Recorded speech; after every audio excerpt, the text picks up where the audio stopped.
Do you remember how to add fractions? If you do, that'll make this lesson a little bit easier.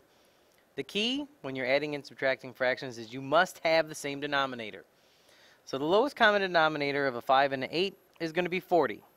So we would have to multiply the top and bottom of this fraction by 8, the top and bottom by this fraction by 5. So that's going to give us 16 over 40 plus 15 over 40, which would give us 31 over 40. We only add the top, you do not add the denominator. And how you do that is by having the least common denominator.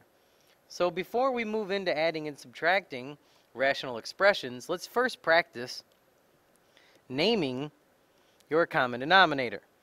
So this is x plus 4 and that's x. Just like up here, we didn't add 3 to 5 and 2 because that way we would turn a 5 into a 8. So you can't just add a 4 to this. So this is actually two separate terms.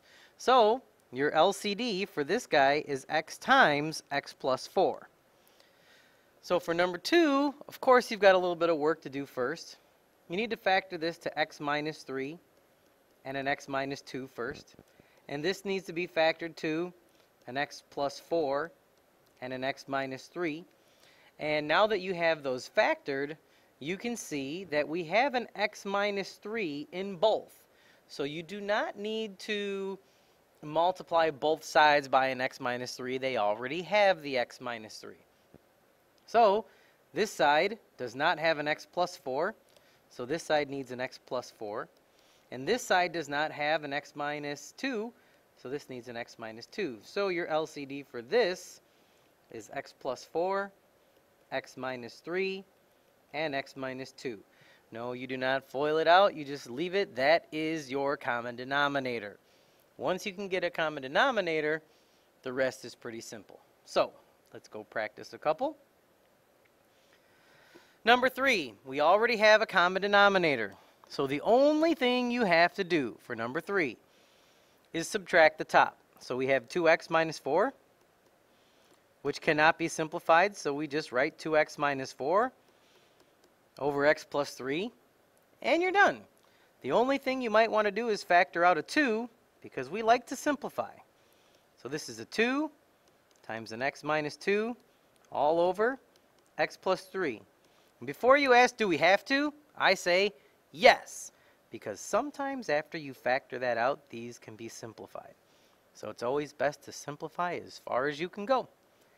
Number 4, we're going to have to factor this. So we have an x plus 1 over x plus 2 times x plus 2 minus 2 over x plus 2 and x minus 2. So our left fraction has 2x plus 2's and the right only has 1. So the right side needs another x plus 2. The right side has an x minus 2 and this side does not. So this needs an x minus 2. But remember, that needs to be multiplied to the top and bottom.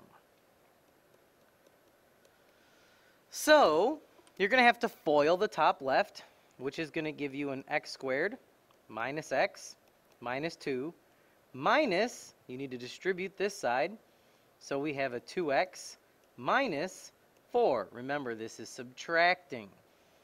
All of that is over our denominator, but then of course you would have to simplify that. So we're going to combine our like terms, and we're going to have x squared minus 3x minus 6 all over, and yes, you just write it as x minus 2 and x plus 2 quantity squared, and you would be finished. So again, it is your job to leave it like that. You don't want to simplify the bottom. If the top can be factored in a situation like that, you would, but it can't, so we didn't even bother. That's that. So we have 2 more examples for you. I would like you to try these 2 on your own, figure out what your LCD is, and then add these 2 fractions. Go do it. So with this guy, one thing I find helpful from time to time is that if you actually just list out your LCD before you start the problem. So obviously we have an x squared minus 3 that's not being simplified or condensed to do anything. But we do have a 4 and a 6. So the LCD of a 4 and a 6x squared is actually 12x squared, because you can multiply this by a 3x squared, and you can multiply this by a 2, and you'll have a 12x squared. So once you have that set, you can go right ahead and multiply. This side needs a 2 and an x squared minus 3, and this side just needs a 3x squared. Multiply it out, combine your like terms, and you're done. If you didn't notice that and you went to 24x squared, that's fine, because then you're going to be able to simplify the top and bottom. You'd have an extra 2 that you can factor out of the top. And number 6, the special thing about this one is the LCD was easy. You have an x and an x plus 3, so you just need to multiply these two by an x and these two by an x plus 3. But what happens is when you combine like terms at the top, you can factor out an x as your GCF at the top, which you must do. Remember, we are simplifying all the way. When the directions say simplify, we don't go a little bit and then stop. So once you factor out your x here, the x on the top and bottom can cancel, and you're left with 2x plus 5 over x plus 3. So that's it. That's adding and subtracting.